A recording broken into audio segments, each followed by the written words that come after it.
This Kyrie Irving gave me something to talk about for a couple days, but what a tease.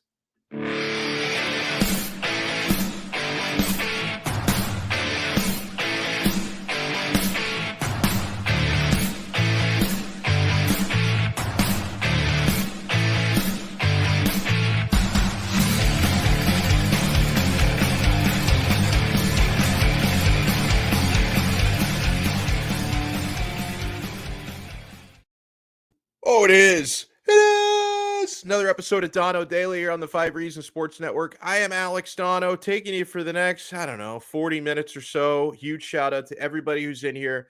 And whether you're watching us live at 2:30 p.m. on this wonderful 28th day of June, year of our Lord 2022, or you are watching us later on via replay, either way, smash the like button and subscribe to our YouTube channel because there are a lot of great folks here on the 5 Reasons Sports Network that, not just me, we can all benefit from your support, from your subscriptions, from your likes. More people will see this video, more people will see this channel, and we can all be happy. And if you want to leave something in the tip jar, the super chat is open as well.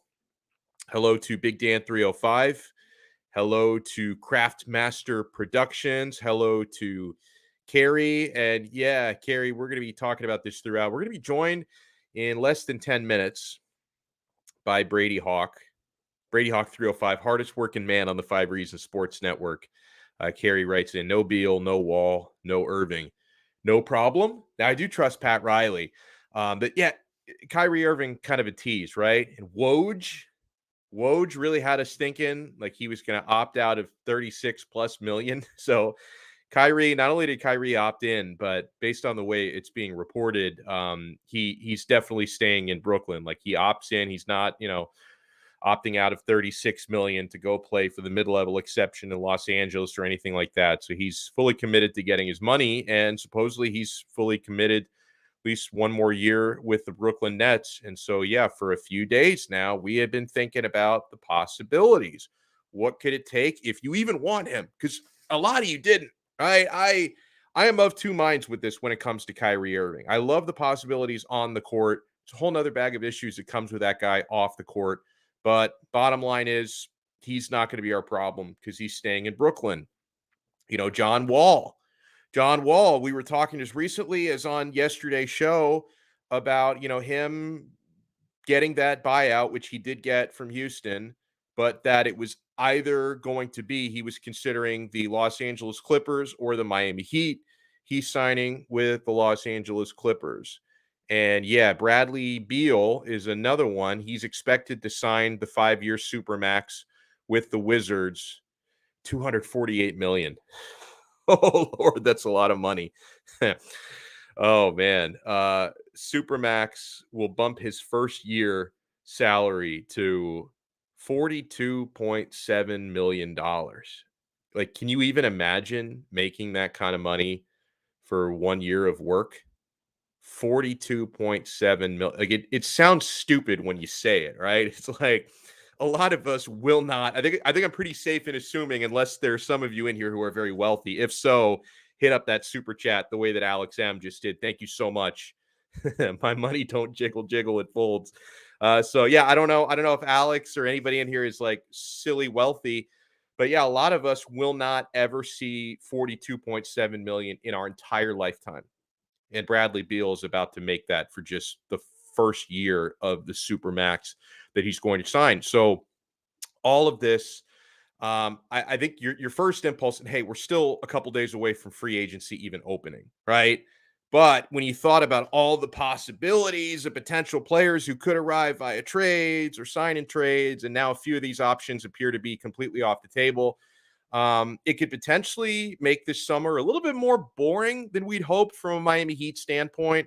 It's certainly going to make it a little more complicated. Now, I would assume that with the talk about Kyrie being committed to like finishing what he started in Brooklyn, although I don't really know what, if anything, was actually started there, because that organization, no matter what players they sign, it's complete dumpster fire. It's a complete all-out dumpster fire. But like if he talks about wanting to finish his job there with Kevin Durant, does that also mean, KD is not going to request a trade, perhaps. So, yeah. Let me see. Craft Master Productions writes in. Heat fans have to stop assuming guys are going to turn down the supermax and max extensions. It's a really really tough thing, right? Because and the maxes and super maxes, it's great for the smaller markets, right? And Washington is not a small market, but it's not a big franchise like the Washington Wizards. It's compared to places like the Celtics and the Heat and the Warriors and the Lakers. It's just it's not the same stratosphere. But we talk about places like the Milwaukee Bucks and the Washington Wizards, like the Supermax is awesome for franchises like that because it levels the playing field, right? It gives you an opportunity to keep the guys who you drafted and keep the guys who could become lifers for your organization, because it's a tough decision, because NBA players, as we've seen over the years, they tend to gravitate towards the big markets, and they tend to gravitate towards high profile teammates, right? They all want to come together in places like Miami or Golden State or Boston to form these super teams. And so, the Supermax is great for some of these smaller clubs.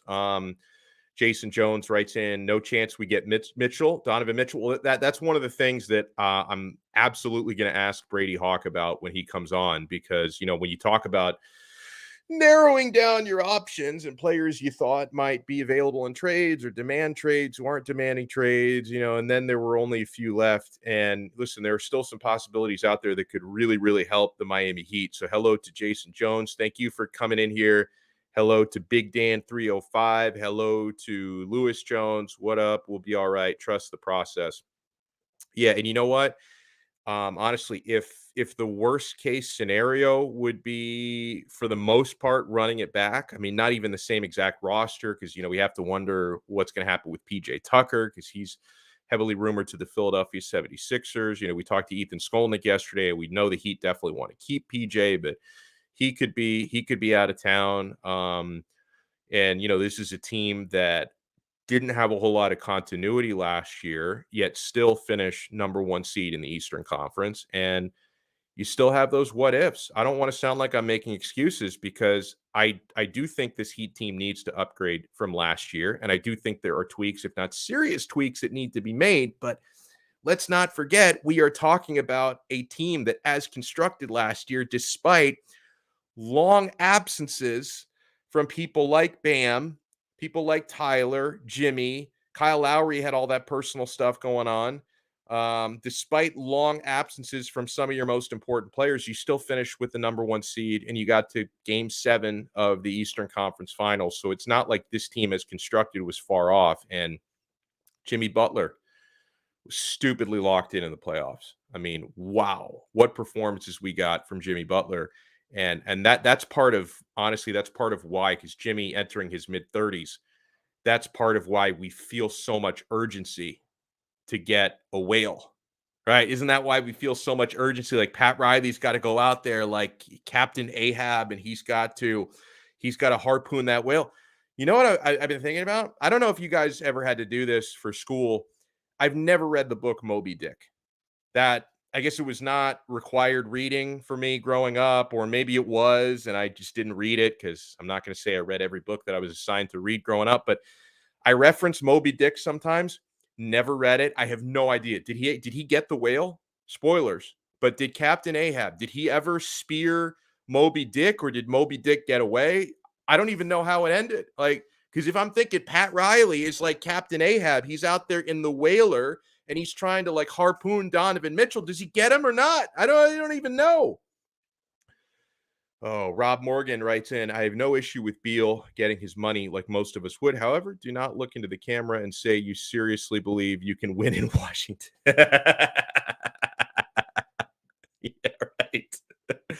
I mean, I just, how can a team that's called the Wizards win anything? Like, every time I even hear the name of their team, like, I think about Harry Potter. Like, I can't take them serious. The Washington Wizards. No, you're not gonna win anything there with I should just start calling them Washington basketball team. Like the Wizards, that's honestly, that's just as embarrassing as what their football team used to be called.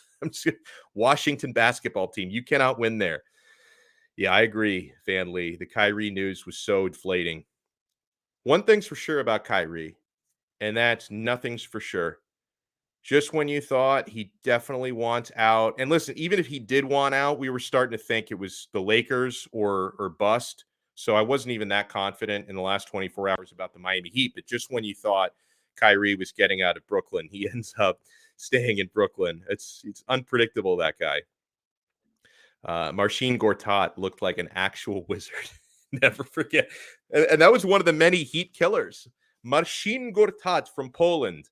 Do they have the same accent in Poland as they do in like the Slavic countries, right? Like if I do listen, my friends, I'm Marcin Gortat. I like to eat pierogi. I like to put up 20 rebounds against Miami Heat. Like he used to be one of those Heat killers, Marcin Gortat.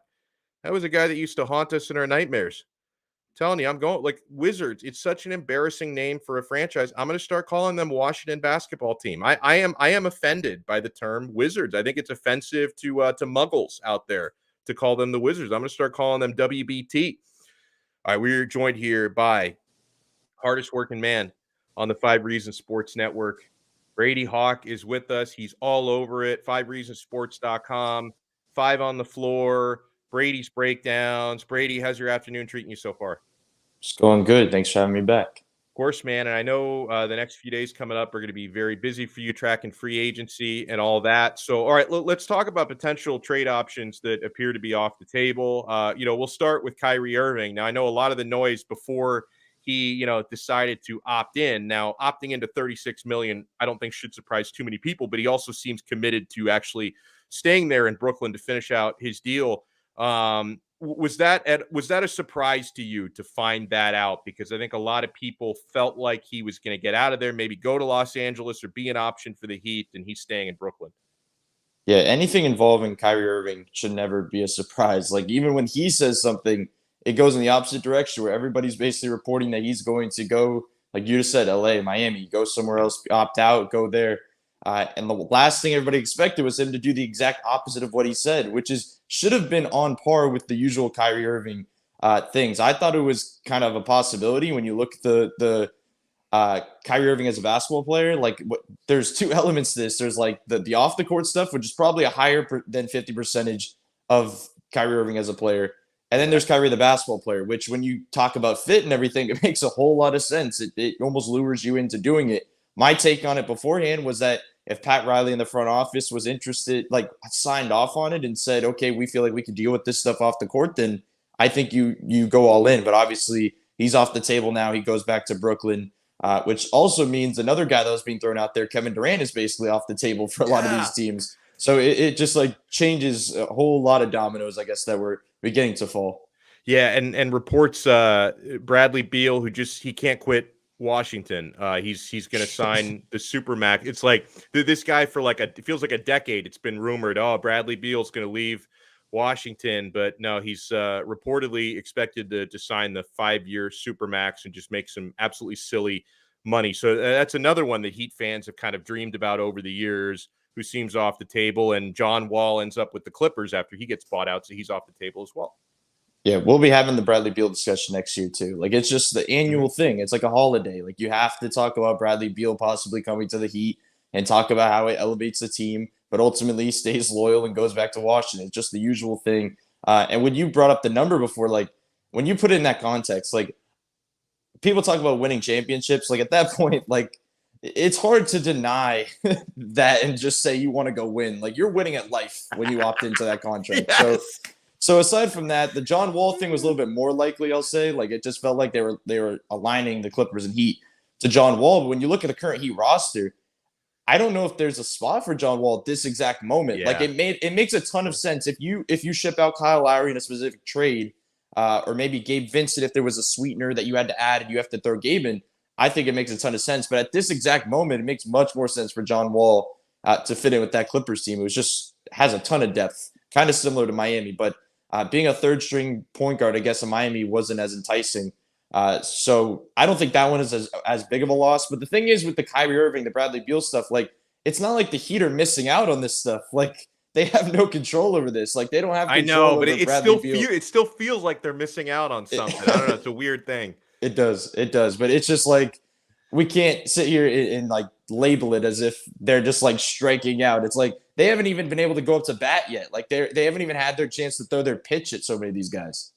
One of the reasons why I was so excited to have you on today, Brady Hawk is with us, is I know if anybody out there can give me like a good breakdown of Nikola Jovic, it's you. So the Heat get I think he's 19 years old, Serbian, 6'11", point forward, just had that huge growth spurt, 27th overall in the draft last year. And I guess we can kind of pick up there with what Craftmaster is saying. How much of a project do you think Jovic is? Because obviously he looks like potential through the roof. And as a Heat fan, I try not to get too attached like to young players because we know that they can be chess pieces for Pat Riley. Like I tried not to get too attached to Precious Achua a couple of years ago, and I was right about that. So what do you think the future could hold for Jovic as a basketball player, whether it's in Miami or anywhere else? Yeah, I think it's a fair take to talk about potential and talk about 3 to 5 years or whatever, because I don't think he's a rotation player right now. Like we've seen, you're a contending team, like you're building stuff in a total different manner. But when you talk about upside, like this guy's got it. Like you're talking about, like you just labeled it, he's a 6'11" ball handler. Like if you just start there and talk about a 6'11" creator and ball handler, it's just not a normal thing. He's a guy that can score at a really high level. As you see right there, he says positionless. When he was asked about what position he plays, it gave the most SPO answer of all time and said he's positionless. Like I'm pretty sure he's a 4. Like I think we can agree that he's a 4. But like it's interesting to see that. The reason there was some skeptical elements here when they drafted him was Pat Riley in his kind of season-ending press conference was talking about defense. The guys that don't play defense, Tyler, Duncan, Max, they need to improve defensively. And then they go into the draft and they draft a guy that is kind of on the weaker side defensively. And that was like, okay, like maybe this is on the move. Maybe there's something here. But now it just seems like they're going straight up for potential. Like they're going for upside. They're going for a guy that is so offensively gifted that they'll roll the dice on the defensive stuff. And I think it makes sense for him specifically. Like he's a guy that can pass. He can run pick and rolls. He's 6'11", so he can roll on pick and rolls. And he's just an outside shooter. That'll probably be his main element. I don't think that's being talked about like too much, like the outside shooting. But whenever it translates to the NBA, that's always where they end up landing anyway. Like that's just always the way it translates. So if that could end up falling, like if we see in summer league, they move him off the ball a little bit more just to see his catch and shoot stuff, his spot up stuff, then maybe he has a role at times. Because if there's anything this upcoming season is anything like this last season, there's going to be opportunities all over the place for no matter who the player is. I don't think he's a rotation player, but he'll probably get some minutes here or there at some point. So it'll be interesting. Summer league should definitely be fun, especially with him and Omer, I guess, as the 4 and 5. Do you think we're definitely losing PJ Tucker, and how could we replace him if so? I wouldn't say definitely. Like I'm still not there. I think the Heat should crossed. prioritize him. Like I think he should be prioritized in some ways. I know people are scared of the term running it back. The only thing worse than running it back is getting worse. Like losing PJ Tucker and getting worse. Like that's the only thing that's worse. I know there's some things there. Do you want to pay him $30 million over 3 years and he's going to be 40 years old? There's definitely question marks there. Does Philly? It seems like they do. When you talk about replacements, like the only way I think you can level out and maybe get better is like a trade for Marcus Morris type. The Harrison Barnes one is always that comes up.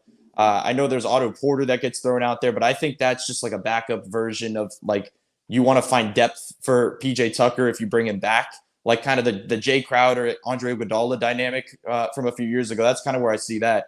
But when we talk about options of replacing him, the Marcus Morris, Harrison Barnes type seem to be like the only two on the board right now. Because I know we talked a lot about Jeremy Grant and Christian Wood, which are both young pieces, totally two different players. But as we saw, they wanted to not go for the big contract in Duncan, and they just wanted to try to free up space like they did, which made sense. So now it's just trying to figure it out.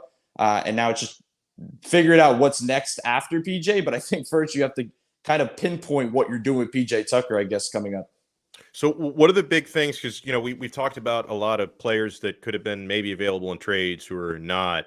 As far as free agency goes, because we're opening that up here in a couple of days, what are some of the targets that you're looking at that you say, hey, maybe Miami needs to be on this person's radar or vice versa?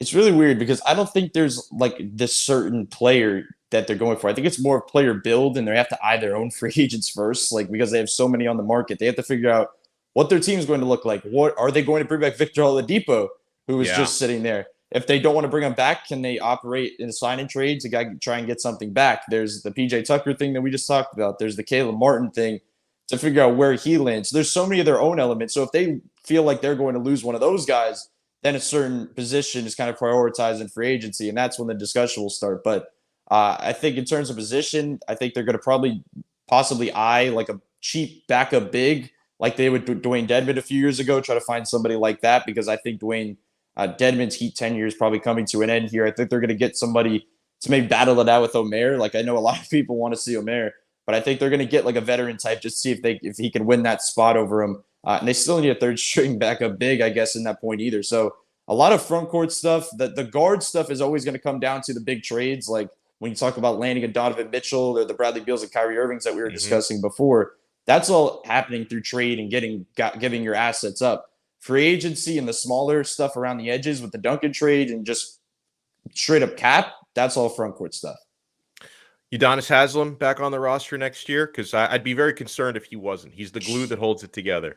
Yeah, I believe so. He's probably going to be the third string backup big now that I think about it. I was overlooking him. I don't even know what I was doing. How dare first string big? He'll play the 4 and the 5 at the same time. Come on. He might play the 3 next to Omer and Bam if you look around. It's a good call. So what can people expect? I know that you're going to be covering everything going on. I know you're going to be all over the website writing at 5reasonsports.com. Let us know what to look out for there and any other podcast appearances coming up. Yeah, 5 on the floor every day. We should have some stuff during free agency on this 5 Reason Sports YouTube channel. And then, yeah, like you said, 5reasonsports.com. I'll have stuff up there. And at Brady Hawk 305 on Twitter. Yeah, like I noticed when I was on like the virtual studio, like where we launched this stream, that they've already scheduled like the pre free agency broadcast show for tomorrow night. So 5 Reasons is ready, man. Like I was looking at this. It's June 28th right now. I think they've already got the June 29th on the eve of NBA free agency stream ready to go. So yeah, this is a place like nowhere else when it comes to NBA coverage. And Brady Hawk is a big part of that. Make sure you follow him on Twitter at Brady Hawk 305. Hold on. I think somebody's trying to sneak in a question here. A question I keep hearing, not to expect much from Jovic this year, but look at Scotty Barnes for Toronto and hero for us in the bubble. Why not give our new rookie a shot this season? Well, I think it has a lot to do with his characteristics, Brady, and coming right out of Europe. Now, he was playing against grown men in Europe, which maybe is a good thing. But give us the reasons why you think he's more of a developmental guy. Yeah, well, for one, Scotty Barnes was a top 5 pick. Tyler Hero was like a lottery pick. This is a guy that went at 27. And we know he have a lot of credit for guys that go much lower. Their entire roster wasn't even drafted, and they're in the rotation. So that's another counterpoint to be made. But yeah, I think we still have yet to see him. Like, we've yet to see anything about him. I think there's definitely going to give him a shot. But when we're talking about contending, like the ideal spot to be in is that you already have your roster and he's kind of a plug-in guy that could be an add-in. The offensive stuff can put him over the top. And especially if they make a trade, I think there's a real shot for him to be in the rotation. Like, he has a chance to really play because you're packaging 3 to 4 to 5 guys in a package for a singular star. Like, if that's happening, he's going to have a real shot. But if there's this ton of depth and they kind of run it back, quote unquote, that everybody loves to hear, it's just hard to see him fit in a certain spot. But then again, if he has these kind of big time summer leagues, like we've seen with Tyler, Duncan even had it, Max Strus last season. If that happens. And Omer last season. And I know that Correct. He wasn't like really rotation ready with the big club, but I loved watching Omer in summer league last year, and I'm going to love watching Jovic this year. It's a similar thing with the Max and Omer thing of last season should be kind of the Jovic and Omer this season. So Omer is going to be more in the Max spot in terms of that he's kind of had an extra year in him that he can kind of roll right into things in the rotation, and Jovic is getting a first look. So, but if he can pop and they feel like the defensive stuff isn't that much of a worry, which I think is being overblown at times. I think the offensive stuff is good enough, but if he could do that at the next level, the stuff that he was able to do before, like the step back creation, self-creation, passing, then it's not, I wouldn't rule it out that he's able to play this season. Fantastic. Brady Hawk, thank you so much, sir. Enjoy the rest of your afternoon. Thank you. Thanks for having me on. I love it. Yeah, and we spoke as well to Ethan Skolnick yesterday, and he said he notices that now the Heat seem more content to, bring in really gifted offensive players and teach them defense, where it used to be the opposite. It used to be bring in really good foundational defensive players, like, I'll bring up Justice Winslow as an example, and then try to teach them how to shoot and how to score. And so I think in today's NBA, like in 2022, when it's, it's a wide open run and gun 3-point league, that, yeah, it's probably easier in some cases. The Heat still have defense as like a cornerstone of their franchise philosophy, but maybe getting gifted offensive players and teaching them how to play D versus the opposite might actually be the easier way to go at this point in time. Guys, we have been very excited to welcome in a new betting partner into Donno Daily. You've been hearing about them for the past couple of months on the 5 Reasons Sports Network, and that is bettorsedge.com, BETTORS edge.com. What makes Bettor's Edge so special is, or Bettor Edge, there's no S at the end of it, Bettor Edge. What makes them so special is you're not paying out fees to place wagers because it's peer-to-peer, and it's completely legal, by the way. That's one of those things. Like, I've done a lot with offshore sites and I've enjoyed it, but sometimes people get a little bit weirded out about the offshores because, you're having to pay, foreign transaction fees. It can be sometimes difficult to put money in, sometimes a little complicated to get your money out. Bettor Edge is nothing like that, guys. Bettor Edge is completely legal, and you're not paying juice because they're not owned by a casino. They make their money through advertisements on their website, and it's a social platform, peer-to-peer. So if you want to bet a certain line, like you want to bet Miami Marlins plus 1.5, and that's not the Vegas line, you can get that line at Bettor Edge because you're just going to find someone on the other end of that. So it's really special what they're doing there. And we do have a referral link for you. Let me make sure I have the right one here. Bettor Edge. I think it's bettoredge.com/5reasons with the number 5. Yeah, that's it. So type in bettoredge.com/5reasons and sign up through our referral link, guys, because you're going to get a $20 referral bonus. Boom, magic. $20 extra dollars appears in your account when you sign up through our referral link, bettoredge.com. They're really revolutionizing the sports betting space, and I've gotten really into this for the past couple of weeks, and I hope you guys do as well. So make sure you use our referral link, bettoredge.com/5reasons, and get signed up today, and you will get, through our link, a $20 referral bonus that is free for you guys when you sign up. And guys, make sure you are taking advantage of our daily fantasy platform. And I know that we're in the doldrums right now because hockey's over, basketball's over, although Summer League is going to be here before you know it. And they will have selections to make for Summer League. Major League Baseball, of course, is going on. MLS soccer is going on. So there is stuff to be done at prizepicks.com or on the Prize Picks mobile app. You guys know how Prize Picks works by now. We've made a lot of believers out of our listeners and our viewers to prizepicks.com. You simply select 2, 3, or 4 players and predict if they're going to go over or under their fantasy projections. And you can win real money, 10 times your money for getting 4 predictions correct. It takes less than 60 seconds, sometimes even less than that, to make your selections at prizepicks.com and the PrizePicks mobile app. And what I love about it is you can go cross league and even cross sport. Like, you can select an MLS player and a Major League Baseball player and have them on the same selection, and you win real money. It combines my love for daily fantasy and parlays. So if you want to sign up today at prizepicks.com or the PrizePicks mobile app, which is very easy to download and install, free app, when you make your first deposit at prizepicks.com, use our code 5. That's FIVE. Use our code 5, and they're going to match your first deposit 100% up to $100. You're going to have a lot of fun. PrizePicks mobile app or prizepicks.com. They truly are daily fantasy simplified. So something to watch out for tonight. If there's anybody in here who's also a big Miami Hurricanes football fan, I host Locked On Canes every day on the Locked On Podcast Network.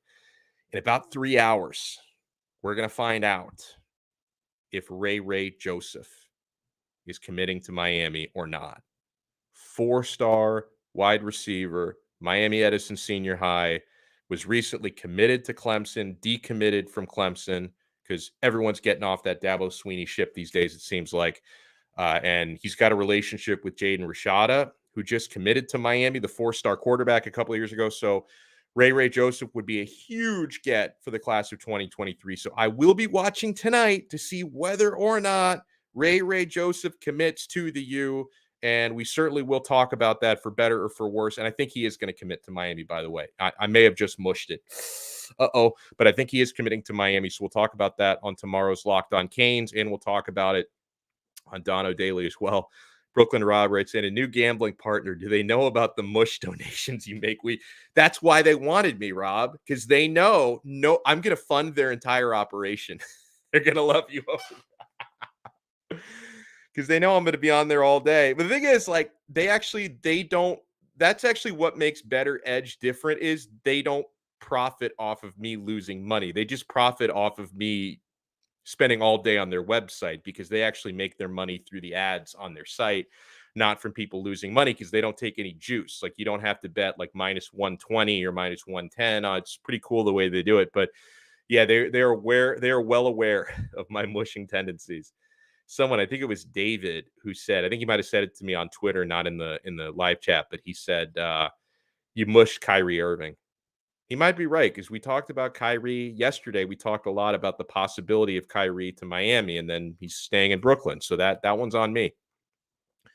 Let me throw some shout outs before we get out of here. Frampton Hendricks.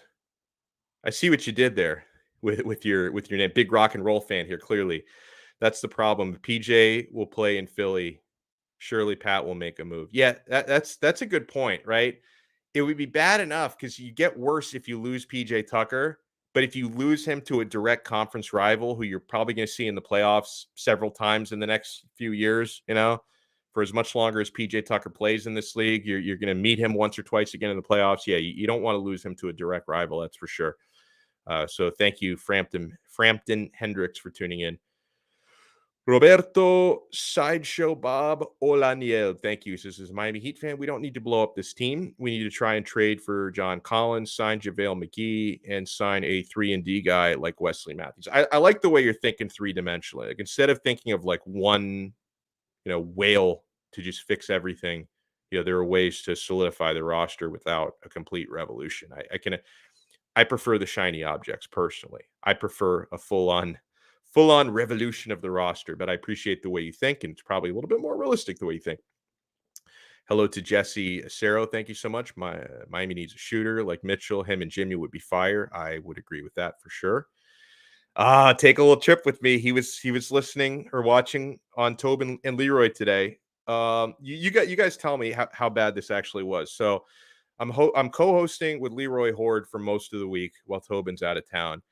And I'm doing the morning show with Leroy yesterday on 790, 6 to 10 a.m. And around 8:45, I start getting texts from my wife about, like, where do I find our auto insurance info? She told me, like, she was in a minor car accident. There was some damage to the car and nobody hurt, nothing. It was a fender bender type of thing.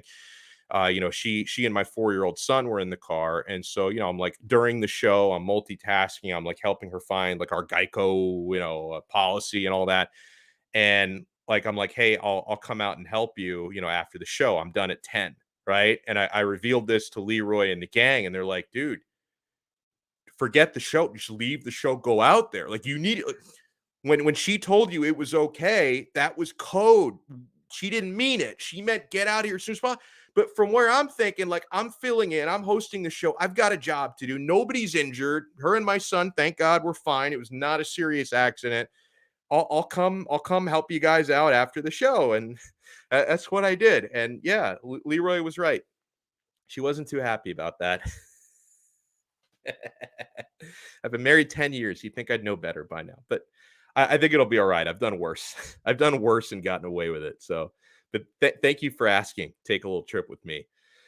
I think honestly, she's been mad at me. She's been more angry at me for stuff in like the past 2 weeks than she was about this. And that's how you do it, guys. Being a perfect husband will get you nowhere, because all you're doing is raising the bar. If you're a perfect husband, your spouse will still find a way to be upset about something. So if you're more of like a 6 or a 7 level husband, you screw up, a couple times a month, You lower the expectations, okay? Ooh, thank you, HM. Go get DeJounte Murray. I have seen links between the Heat and Murray. That's one I forgot to ask Brady Hawk about that one, but I have seen those links there.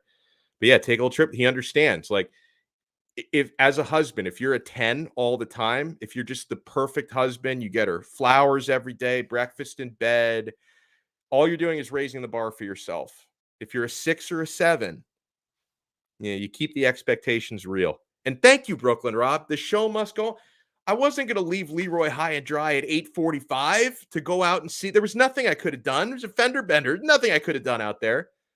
There's no point. Although I could have picked up my kid because my wife was waiting for like the cop to come out to fill out the report, and they took their time. Believe me, she was waiting out there a while for the police officer to come out because it's not exactly a priority going out and checking on a fender bender. So she's out there with my 4-year-old son. They're just kind of stranded on the side of the road, and apparently he had to pee so bad he had to pee into like a Gatorade bottle. So if I had picked him up, I could have taken him to a restroom.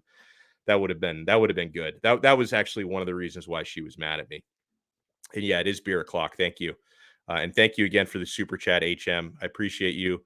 CP 2021. I appreciate you. Oh, Mobamba, Harrison. Yeah, we would be set if we could do all that. Not sure. I see what you did there. We need to trade Lowry and land Zach LaVine. I think Zach LaVine going back to Chicago, if I'm not mistaken, but I've been wrong before. Who else? Throw out some more shout outs before we get out here. Sideshow Bob, thank you so much. Let's see. Craftmaster Productions, thank you. Brooklyn Rob, thank you as always.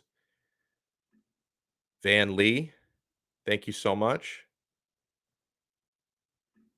Albie, thank you. Jovic will be a year one project. Fans need to be realistic. I tend to agree because, like, just going by his attributes, 6'11", great shot, ball handler, point forward. You have to wonder, why did he fall to 27th? Because he's not anywhere near a finished product is why. So it's like, if he had because when you describe the player I just described, it's like, oh, it sounds like another Luka Doncic, right? That's kind of how it's said, but he's just not nearly polished and not nearly at that level is the thing. Otherwise, he wouldn't have fallen all the way to 27th overall. So yeah, you're probably right about that. Ronald Fonte, thank you so much. Or Font. Indeed. Appreciate you for tuning in. Yikes Live, thank you so much. And yeah, he did play against grown men in Europe. Although, European men, little soft. And I joke, I'm a half European man, so I understand. In fact, actually, Serbian men not soft at all. So I take that back. That's a part of Europe where you do not want to mess with them. Muda Sick, thank you so much. Appreciate tuning in, Daniel. Hulbear, thank you. John Kennedy. I don't know. Was the video buffering? I don't know. On my end, it was clean, but that doesn't mean it was for you guys because I'm looking into the screen. I'm staring at myself, which is always awkward, and I haven't seen it buffer or skip, but that doesn't mean it isn't for you guys. So if you did experience that, I apologize. Vaughn Howard, thank you so much. I think when he said Walmart KD, I think he was referring to Jovic, if that's who we were talking about at that point. Jay Smith, thank you so much. But hey, listen, Walmart has great deals and affordable prices on things we need. So nothing wrong with being the Walmart version of KD. Daniel, I might have already shouted him out. Rob Sports. Is that your real last name, Rob? I highly doubt it. Ooh, 3 inches taller than KZ. Hopefully he's a lot better than KZ. In addition to being 3 inches taller. Indade. I think I already shouted him out. Getting into repeats here, guys. Getting into reruns. Big Vic 305, thank you. Rafael Morales, thank you so much for tuning in. And another super chat. Alex M. Thank you so much, sir. Darius Jordan. Good afternoon, Big Dan 305. Carrie, thank you for tuning in. And I think that's it. If I missed anybody, I try to shout out everybody. If I didn't get you in, I apologize. We try. Did Anthony sneak in here? I don't know if I shouted out Anthony. Thank you so much for watching. I will talk to you guys again tomorrow about 2:30 p.m. on another episode of Donno Daily on the 5